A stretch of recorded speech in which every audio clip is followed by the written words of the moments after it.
ओम शांति। आज बाबा के 7 सितंबर 2020 के महावाक्य हैं। एक नज़र कल के अभ्यास के कार्य पर। कल आपने ज़रूर रूहानी ड्रिल का अभ्यास किया होगा। इस रूहानी एक्सरसाइज से आत्मा को शक्तिशाली अनुभव किया होगा। जिन्होंने अभ्यास किया बहुत अच्छा, नहीं तो बीच बीच में जब बहुत व्यस्त हैं तो समय निकाल करके भी अभी अभी साकारी, अभी अभी निराकारी, अभी अभी फरिश्ता रूप, इस तरह से जो निराकारी स्वरूप की ड्रिल है, बिंदु स्वरूप की ड्रिल है, फरिश्ता रूप की ड्रिल है, उन्हें बार बार करना है। यह अभ्यास अंत में बहुत काम आएगा। यही वो अभ्यास है जो हमें अचल अडोल बनाता है। साथ साथ बहुत ही सुंदर बात कल बाबा ने हम सबको पक्की कराई थी कि आपको किसी भी परिस्थिति में हमेशा याद रहे कि मैं शिव बाबा का बच्चा हूँ, तो मुझे अशांति में भी शांत रहना है, क्योंकि बाबा शांति का सागर है। और अमृत वेले आपने रूहान ज़रूर की होगी। जिन्होंने की है वो खुद ही खुद को शाबाश देंगे और एक ऐसा रिकॉर्ड बनाएंगे। बाबा को पहचान लेने के बाद अब मेरा कोई भी अमृत वेला मिस ना हो। मुझे अमृत वेले बाबा मिलन मेरा हुआ, मेरी बाबा से रूहान हुई, बाबा ने मुझे वरदान दिया, ये गुड फीलिंग सदा ही आनी चाहिए। अब हम सुनते हैं आज के मधुर महावाक्य, जिसमें बाबा ने इस अमूल्य जीवन का महत्व बताया। और इस अमूल्य जीवन में आपको टीचर का भी रिगार्ड रखना है।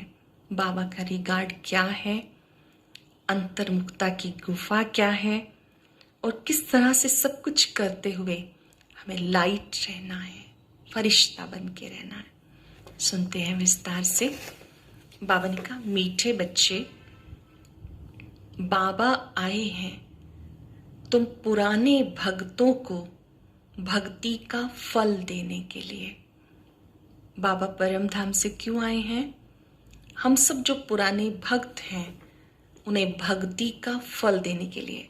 स्मरण रहे, अब हम भगत नहीं, अब बच्चे हैं। पहले भगत थे जब तक बुला रहे थे, अब जबकि बाबा मिल गया तो हम क्या बन गए? बच्चे बन गए। भक्ति का फल है ज्ञान, जिससे तुम्हारी सद्गति होती है।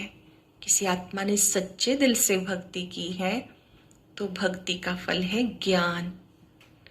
क्वेश्चन है, कई बच्चे चलते चलते तकदीर को आप ही शूट करते हैं। कैसे?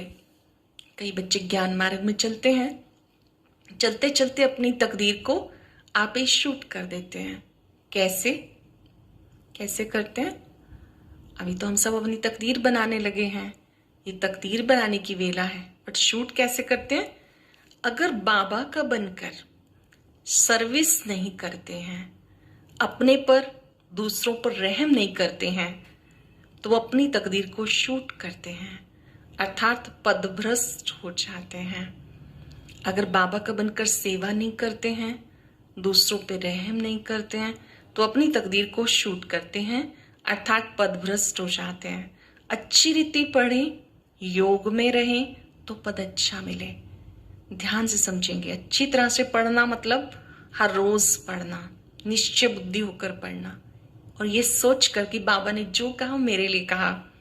अच्छी रीति पढ़ें, योग में रहें तो पद अच्छा मिले। सर्विसेबल बच्चों को सर्विस का बहुत शौक होना चाहिए। हम सबको बाबा की सेवा का, कि हमें दूसरों को भी बाबा का संदेश देना है, ऐसे बाबा का सर्विसेबल बच्चा बनना है। गीता कौन आया सवेरे सवेरे? अपने आप से बात करेंगे कि आज सुबह जब हम सब ने अपना नेत्र खोला, स्थूल नेत्र खोले, मन का नेत्र खुला, तो सबसे पहले हमारे मन के पर्दे पर कौन आया, मन की स्क्रीन पर कौन आया? ओम शांति। रूहानी बच्चे समझते हैं हम आत्मा हैं, ना कि शरीर। जैसा जैसा सुनेंगे वैसा वैसा चित्र बनाएंगे। बाबा ने कहा कि बच्चे समझते हैं कि हम आत्मा है, ना कि शरीर, और ये ज्ञान अभी मिलता है परम पिता परमात्मा से। बाबा कहते जबकि मैं आया हूं तो तुम अपने को आत्मा निश्चय करो। सबसे पहले पक्का करो कि मैं आत्मा हूं। मस्तक में मणि के समान दिव्य प्रकाश में चमक रहा हूं। इस देह को मैंने धारण किया है। जगमग में ज्योति चमक रही हूं। ये निश्चय करो मैं आत्मा हूं। आत्मा शरीर में प्रवेश करती है, एक शरीर छोड़ दूसरा लेती है। आत्मा नहीं बदलती, शरीर बदलता है। आत्मा तो अविनाशी है, तो अपने को आत्मा समझना है। सबसे पहले निज को आत्मा समझना है, अनुभव करना है। ये ज्ञान कभी कोई दे ना सके। अन्य किसी स्थान पर कोई भी इस बात को इतना हाईलाइट नहीं करता, इतना बार बार इसके ऊपर फोकस नहीं करता कि अपने को आत्मा समझकर बैठो, आत्मा ही सुन रही है, देह से न्यारे हो जाओ। नहीं, बाबा आए हैं बच्चों की पुकार पर। ये किसी को पता नहीं है कि ये पुरुषोत्तम संगम युग है। बाबा आके समझाते मेरा आना होता है कल्प के पुरुषोत्तम संगम युग पर, जबकि सारा विश्व पुरुषोत्तम बनता है। इस समय सारा विश्व कनिष्ठ पतित है। इस समय सारा ही विश्व कनिष्ठ है, पतित है। उसको कहा जाता अमरपुरी, ये है मृत्यु लोक। सत्युग को कहते अमरपुरी, ये है मृत्यु लोक। मृत्यु लोक में आसुरी गुण वाले मनुष्य होते, अमर लोक में दैवी गुण वाले, इसलिए उनको देवता कहा जाता। ये भी अच्छे स्वभाव वाले को कहा जाता है। जिनका भी स्वभाव दिव्य होता है उनको देवता कहते हैं। कहते हैं तो जैसे देवता है। अच्छे स्वभाव वाले को कलयुग में भी क्या बोलते हैं? ये तो जैसे देवता है। कोई दैवी गुण वाले होते हैं। इस समय सब है आसुरी अवगुणों वाले, 5 विकारों में फंसे हुए। तब गाते हैं दुख से आकर लिबरेट करो। सब कहते हैं हमें दुखों से आके छुड़ाओ। कोई एक सीता को नहीं छुड़ाया। बाबा ने समझाया भक्ति को सीता कहा जाता, भगवान को राम कहा जाता, जो भक्तों को फल देने आता है। इस बेहद के रावण राज्य में सारी दुनिया फंसी हुई है। सारी दुनिया रावण राज्य में फंसी हुई है। उनको लिबरेट कर राम राज्य में ले जाते हैं। रघुपति राघव राजा राम की बात नहीं, वो तो त्रेता के राजा थे। अब तो सब आत्माएं तमो प्रधान जड़ जड़ीभूत अवस्था में है। सभी आत्माएं तमो प्रधान है, जड़ जड़ीभूत, जैसे किसी वृक्ष के पत्ते झड़ जाते हैं, कैसी स्थिति हो जाती है उसकी। सीढ़ी उतरते उतरते नीचे आ गए, पूज्य से पुजारी बन गए। देवताएं किसकी पूजा नहीं करते, वो तो पूज्य हैं। फिर वो जब वैश्य शूद्र बनते हैं तब पूजा होती है। वाम मार्ग में आने से पुजारी बनते हैं। पुजारी देवताओं के चित्र के आगे नमन करते हैं। इस समय एक भी पूज्य नहीं हो सकता। ऊंच ते ऊंच भगवान पूज्य है। फिर सतयुगी देवताएं पूज्य हैं। इस समय सब पुजारी हैं। पहले पहले शिव की पूजा होती, वो है अव्यभिचारी पूजा। सबसे पहले एक शिव की ही पूजा होती है द्वापर से, उसको अव्यभिचारी पूजा कहते हैं। धीरे धीरे देवी देवताओं की भी पूजा होनी शुरू हो जाती है, 5 तत्वों की भी, तो उसे व्यभिचारी पूजा कहते हैं। वह सतो प्रधान, फिर सतो, फिर देवताओं से भी उतरकर जल की, मनुष्यों की, पक्षियों की पूजा करने लगते हैं। दिन प्रतिदिन अनेकों की पूजा होने लगती।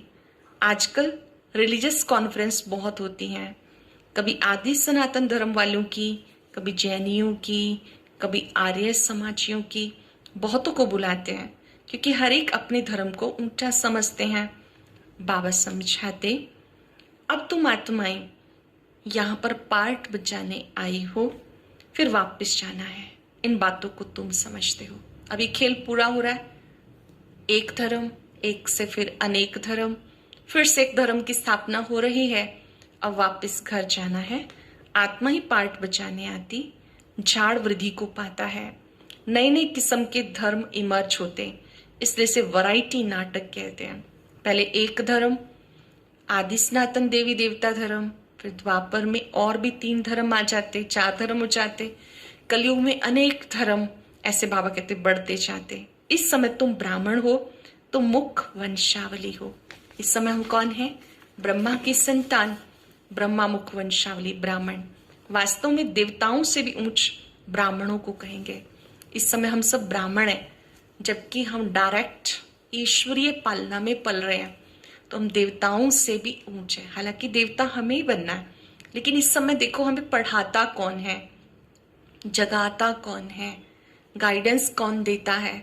संगम पर स्वयं भगवान हमारी पालना कर रहे हैं, तो ये ब्राह्मण धर्म सबसे ऊंचा है। वास्तव में देवताओं से भी ऊंच ब्राह्मणों को कहेंगे। चोटी है ना, ब्राह्मण ही मनुष्य को देवता बनाते हैं। पढ़ाने वाला है परम पिता परमात्मा, स्वयं ज्ञान का सागर।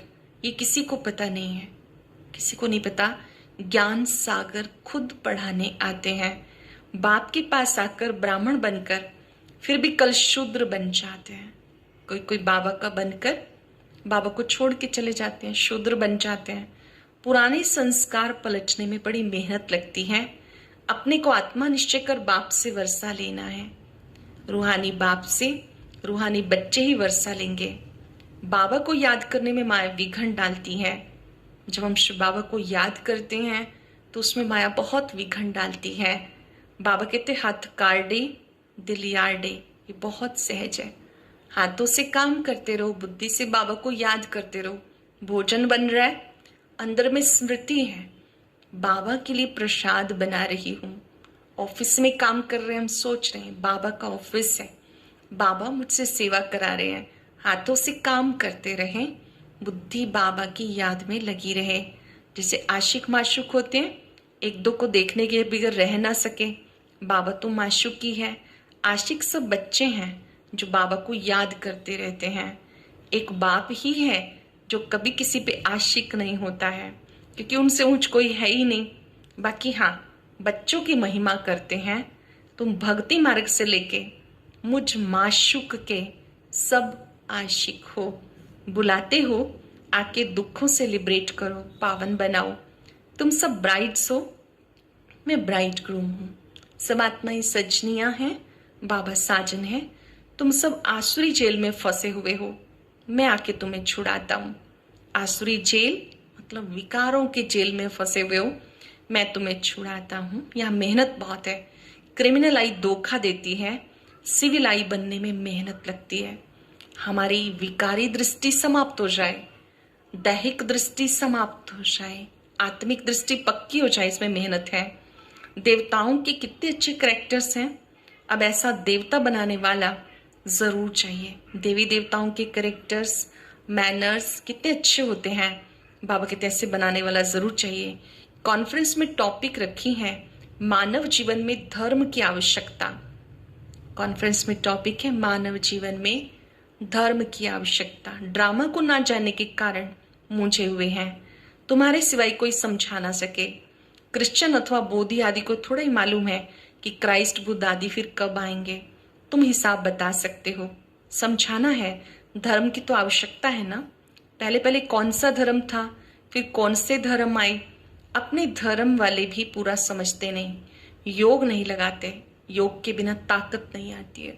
बाबा कहते किसी को भी आप समझाते हो, सामने वाले को समझ में आए, बुद्धि में बैठे, वो तब होगा जब आपका योग अच्छा होगा। अगर योग अच्छा नहीं है तो ये बातें उनके दिल को स्पर्श नहीं करेंगी। बाबा को ही आलमाइटी अथॉरिटी कहते हैं, सर्वशक्तिवान कहते हैं। तुम कितना आलमाइटी बनते हो, विश्व के मालिक बन जाते हो। तुम्हारे राज्य को कोई छीन नहीं सकता। उस समय और कोई खंड नहीं होता। अभी तो कितने खंड हैं।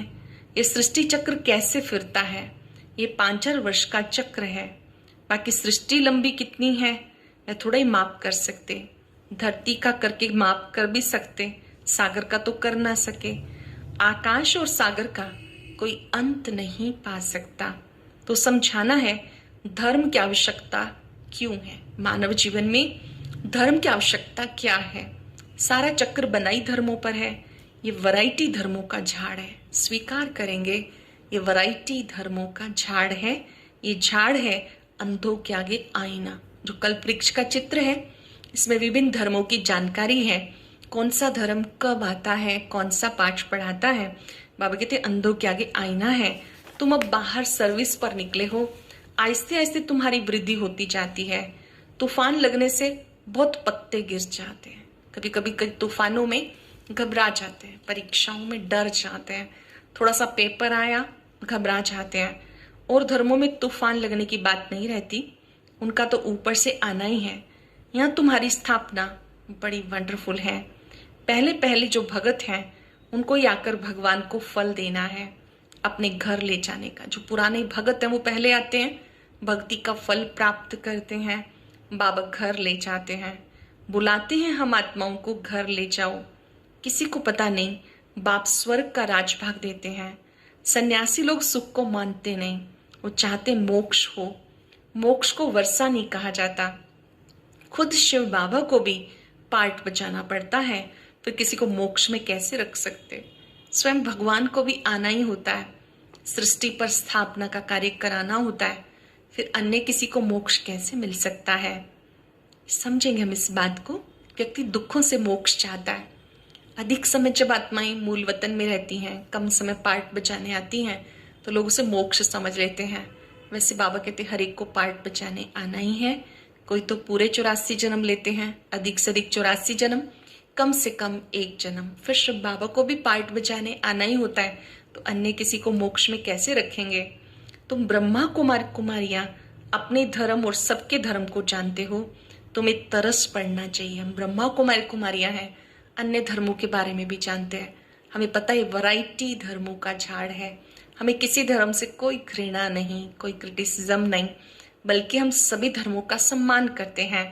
बाबा कहते तुम सभी धर्मों को जानते हो, तुम्हें तरस पड़ना चाहिए, चक्र का राज समझाना चाहिए। बोलो तुम्हारे धर्म संस्थापक फिर अपने समय पर आएंगे। समझाने वाले भी होशियार चाहिए, इन विषयों पर जो समझा सके, दूसरों को बता सके, बड़े होशियार बच्चे चाहिए। तुम समझा सकते हो। हर एक को सतो प्रधान से सतो रजो तमो में आना है। हर एक आत्मा की अवस्थाएं होती हैं, पहले सतो प्रधान, फिर सतो सामान्य, फिर रजो प्रधान, फिर तमो प्रधान। अब है रावण राज्य। तुम्हारी ये सच्ची गीता जो बाप सुनाते हैं, भगवान निराकार को कहते हैं। अब हम सुन रहे सच्ची गीता। बाबा की मुरली सच्ची गीता है, जो निराकार बाबा स्वयं ब्रह्मा मुख से सुना रहे हैं। आत्मा निराकार गॉड फादर को बुलाती है। वहां तुम आत्माएं रहती हो, तुम्हें परमात्मा थोड़े ही कहेंगे। परमात्मा तो एक है। ऊंच से ऊंच भगवान, फिर सब आत्माएं बच्चे। ऊंचे से ऊंचा भगवान, फिर सब आत्माएं बच्चे। सबका सदगति दाता एक है। फिर है देवी देवताएं, उसमें नंबर 1 श्री कृष्ण है, क्योंकि आत्मा और शरीर दोनों ही पावन है। सबसे ऊंचे ऊंच शिव बाबा, फिर उनकी नंबर 1 रचना श्री कृष्ण है, क्योंकि आत्मा और शरीर दोनों पावन है। तुम हो संगम युगी, तुम्हारा जीवन अमूल्य है। देवताओं का नहीं, ब्राह्मणों का अमूल्य जीवन है। ब्राह्मण जीवन अमूल्य जीवन है। ब्राह्मण ही देवता बनते हैं, क्योंकि इसमें स्वयं भगवान पढ़ाते हैं, इसलिए अमूल्य जीवन है। बाबा तुम्हें बच्चा बनाए, फिर तुम्हारे पे कितनी मेहनत करते हैं। देवता इतनी मेहनत थोड़ा ही करेंगे। बहुत ही यूनिक बात, बड़ी स्पेशल बात बाबा शेयर कर रहे हैं। सत्युग के देवी देवताएं अपने बच्चों को स्कूल में भेज देंगे। बाबा कहते मैं तो तुम्हें खुद पढ़ाता हूँ, खुद जगाता हूँ, खुद तुम्हारी पालना करता हूँ। तो ये अमूल्य जीवन है। देवताओं का नहीं, ब्राह्मणों का अमूल्य जीवन है। बाबा तुम्हें बच्चा बनाए, तुम्हारे पे कितनी मेहनत करते हैं। देवताएं थोड़ा इतनी मेहनत करेंगे।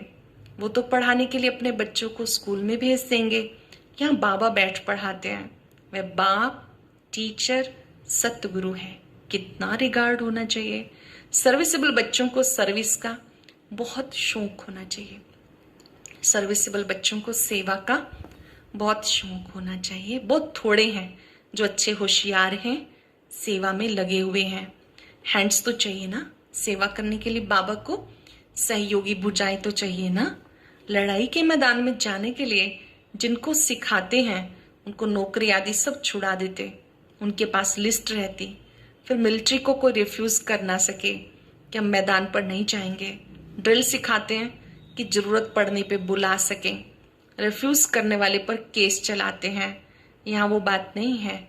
या फिर जो अच्छी रीति सर्विस नहीं करते तो पदभ्रष्ट हो जाते हैं। दूसरी सेना में तो कोई नहीं मानता है बात को, तो वहां से उन्हें निकाल दिया जाता है। यहाँ बाबा कहते कोई किसी को निकालता नहीं है, यहाँ पर तो खुद ही खुद को पदभ्रष्ट कर लेते हैं। सर्विस नहीं करते, गोया अपने को आप ही शूट करते हैं। यहाँ पे कोई किसी को निकालता नहीं, लेकिन जो गलत करते हैं, सर्विस नहीं करते, अपने को आप ही शूट करते हैं, पदभ्रष्ट हो जाता है, अपनी तकदीर को शूट कर देते हैं। अच्छी रीति पढ़ें, योग में रहें तो अच्छा पद मिले। अच्छी तरह से पढ़ें, अच्छी तरह योग करें। केवल घंटे गिनती करने वाला नहीं, आपके मन और बुद्धि भी सर्वशक्तिवान पे एकाग्र हो, उससे शक्तियां प्राप्त करें तो अच्छा पद मिले। अपने पे रहम करना होता, अपने पर करें तो दूसरों पे भी करें। खुद पे रहम करें, खुद पे दया करें। जिन्हें खुद से प्यार है, जिन्हें खुद से प्यार है, वो वक्त निकालते हैं याद करने के लिए, पढ़ने के लिए। और जिन्हें अपने पे रहम है, वो दूसरों पे जरूर करेंगे। बाबा हर प्रकार की समझाने देते, ये दुनिया का नाटक कैसे चलता है, राजधानी भी स्थापन होती। इन बातों को दुनिया नहीं जानती। अब निमंत्रण तो मिलते हैं, 5-10 मिनट में क्या समझा सकेंगे, 1-2 घंटा दे तो समझा भी सकें। ड्रामा को तो बिल्कुल जानते नहीं। बाबा ने कहा 5-10 मिनट में क्या समझाएंगे, कोई घंटा दे तो अच्छी रीति समझाएं, क्योंकि एक एक कंसेप्ट को समझने के लिए वक्त चाहिए। ड्रामा के ज्ञान को भी समझने के लिए वक्त चाहिए, बुद्धि चाहिए, समझ चाहिए। 1-2 घंटा दे तो समझा भी सकेंगे। ड्रामा को बिल्कुल नहीं जानते। पॉइंट्स अच्छी अच्छी जहां तहां लिख देनी चाहिए, लेकिन बच्चे भूल जाते हैं। अच्छे अच्छे पॉइंट्स के नोट्स बनाने चाहिए, डायरी बनानी चाहिए, बच्चे भूल जाते हैं। बाप क्रिएटर भी है, तुम बच्चों को क्रिएट करते हैं, अपना बनाया है। डायरेक्टर बन, डायरेक्शन देते हैं। बाबा स्वयं डायरेक्शन देते हैं, श्रीमत देते हैं, फिर एक्ट भी करते हैं, ज्ञान सुनाते हैं। ये उनकी ऊंचे से ऊंची एक्ट है। शिव बाबा की सबसे ऊंचे से ऊंची एक्ट है बच्चों को ज्ञान देना। ड्रामा के क्रिएटर, डायरेक्टर, मुख्य एक्टर को ना जानना तो क्या ठहरा। हम सब इसके पार्टधारी हैं।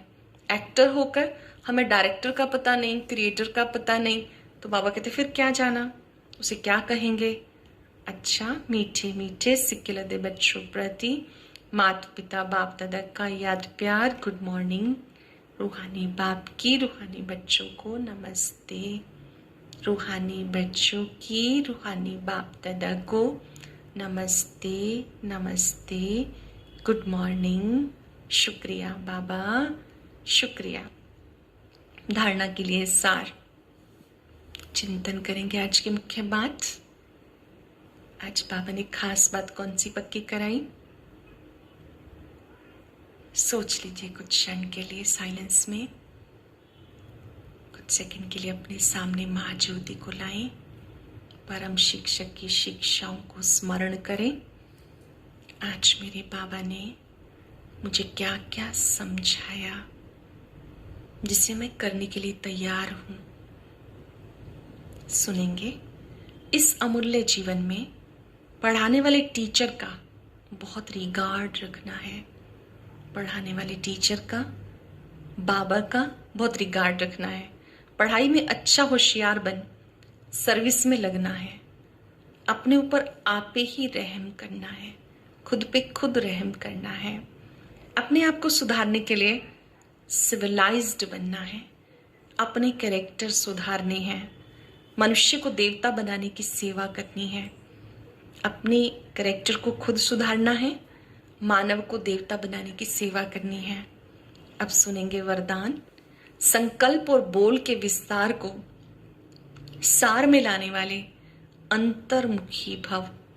संकल्प और बोल के विस्तार को सार में लाने वाले अंतर्मुखी भव। व्यर्थ संकल्पों के विस्तार को समेटकर सार स्वरूप में स्थित होना तथा मुख के आवाज के व्यर्थ को समेटकर समर्थ सार स्वरूप में ले आना, यह अंतर्मुखता। अंतर्मुखी सदा सुखी कहते हैं, किसे कहेंगे अंतर्मुखी, जो व्यर्थ को समेटकर समर्थ में ले आए। ऐसे अंतर्मुखी बच्चे ही साइलेंस की शक्ति द्वारा भटकती हुई आत्माओं को सही ठिकाना दिखा सकते हैं।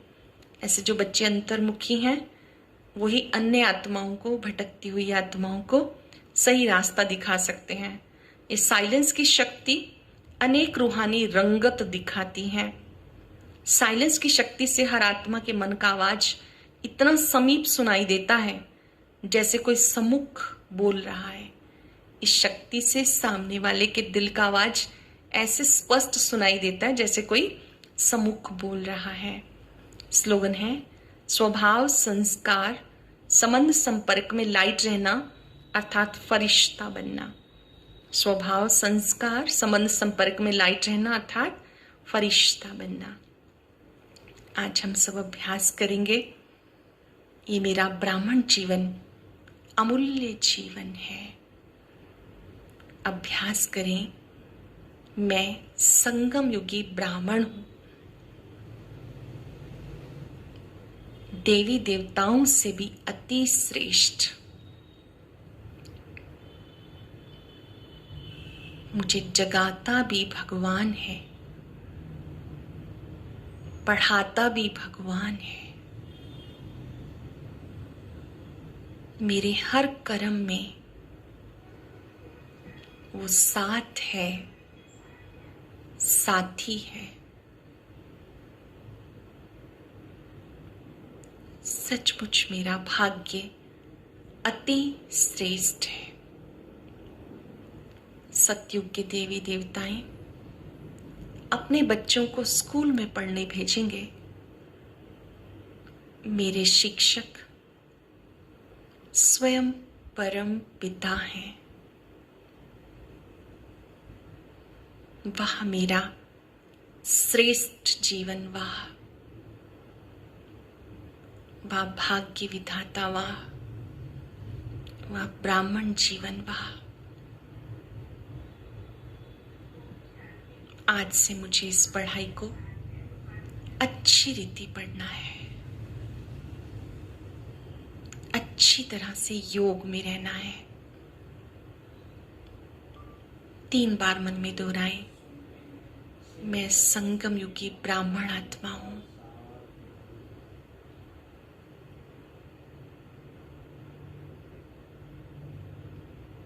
मैं आत्मा वायदा करती हूं, आज से मुझे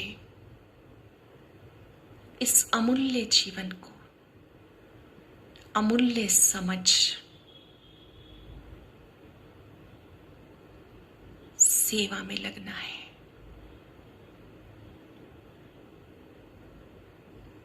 अच्छी तरह से पढ़कर औरों को पढ़ाना है। कुछ सेकंड के लिए बाबा पे एकाग्र हो जाएं। परम शिक्षक की पवित्र किरणों को अपने में आता अनुभव करें। ओम शांति। आज की अव्यक्त मुरली सुनने के लिए ऊपर दिए गए बॉक्स पर क्लिक करें। अब आज की अव्यक्त मुरली सुनने के लिए ऊपर दिए गए बॉक्स पर क्लिक करें। अब आज की अव्यक्त मुरली सुनने के लिए ऊपर दिए गए बॉक्स पर क्लिक